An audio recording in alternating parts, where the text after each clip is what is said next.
लखनऊ अग्निकांड में 18 इंजीनियर पर कार्रवाई की सिफारिश की गई है।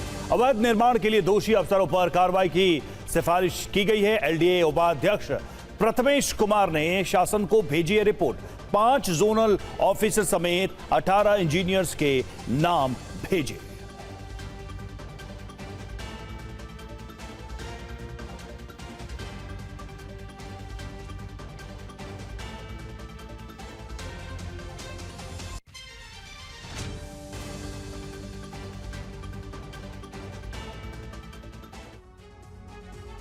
तो लखनऊ में हुए अग्निकांड ने 15 बेगुनाहों की जान ले ली है। आग कैसे लगी और किसकी लापरवाही से इतनी संख्या में मौतें हुई हैं, इन सवालों के जवाब की तलाश की जा रही है। हादसे के तुरंत बाद सरकार ने एक्शन लेते हुए लापरवाही के आरोप में बिल्डिंग मालिक समेत 4 अभियुक्तों को गिरफ्तार कर लिया। जी हां, और 4 ऑफिसर सस्पेंड किए गए और लोगों के खिलाफ जांच और कार्रवाई की सिफारिश की जा रही है। लेकिन क्या इस जांच के बाद असली गुनहगार पकड़े जाएंगे? बड़े लोगों के खिलाफ एक्शन होगा या हर बार की तरह इस बार भी कुछ दिन की जांच और चंद छोटे लोगों के खिलाफ एक्शन के बाद धीरे धीरे मामला ठंडे बस्ते में बंद हो जाएगा? ये सवाल उठाया जा रहा है क्योंकि अब कार्रवाई की लिस्ट लंबी होती जा रही है।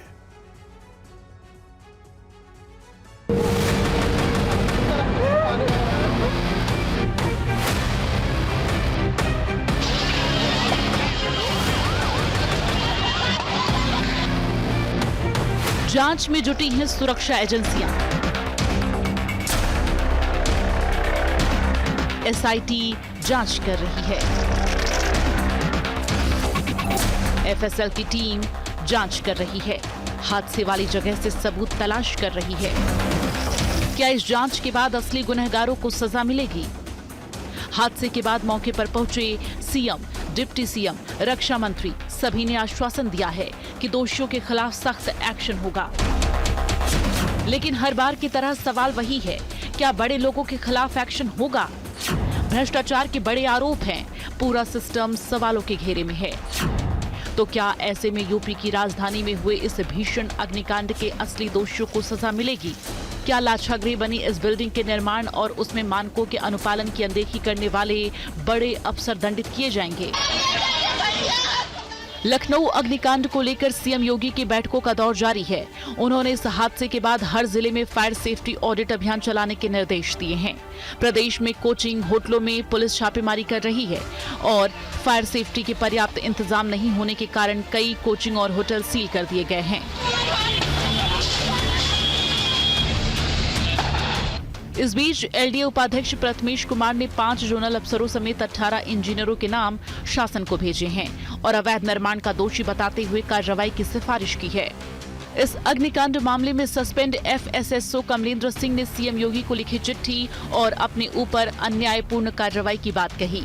उन्होंने हादसे वाली जगह पर फायर ब्रिगेड की टीम देर से पहुंचने के लिए सीएफओ को कसूरवार बताया। हालांकि कुछ देर बाद ही वो अपनी बात से पलट गए। आग लगने के बाद दमकल प्रक्रिया में देरी और समन्वय की कमी सीएफओ की सीधी लापरवाही को दर्शाती है।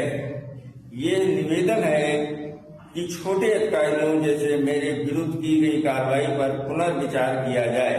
घटना की संपूर्ण जिम्मेदारी लखनऊ सीएफओ पर की जाए। मैं जो है 15 व्यक्तियों के मरने से मैं व्यथित था और जो ये वायरल वीडियो हो रहा है वो किसी अन्य आदमी द्वारा मुझे भ्रमित करके वीडियो बनवाया गया है, जो इस वीडियो का खंडन करते हैं और मैं अपने उच्च अधिकारियों पर भरोसा करते हैं कि जो भी जांच होगी निष्पक्ष जांच होगी।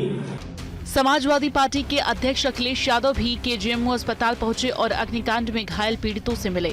अखिलेश ने इस हादसे के लिए सरकार को कसूरवार बताया है।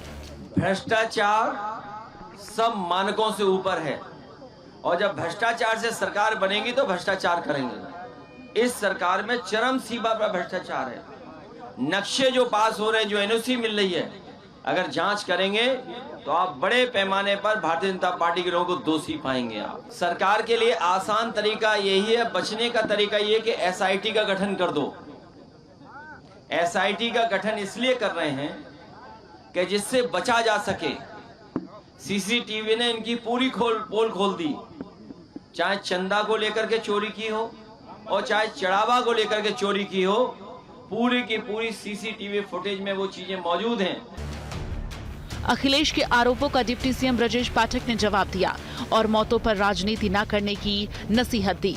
डिप्टी सीएम ने कहा, लखनऊ अग्निकांड अखिलेश सरकार की करतूतों का ही नतीजा है।